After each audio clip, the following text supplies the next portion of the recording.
The Ant and the Grasshopper Story.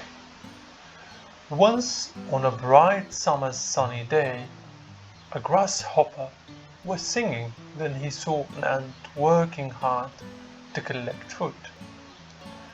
The grasshopper said, "Why do you work so hard in summers?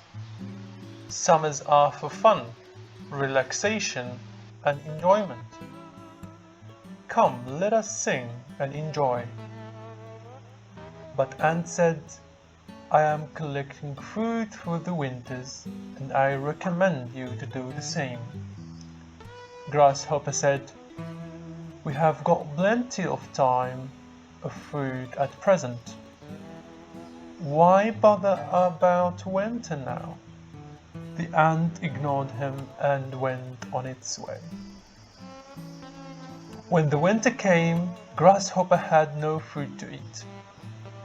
He saw that ant and begged for food.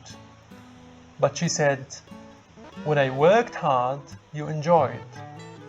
Then Grasshopper learned his lesson the hard way.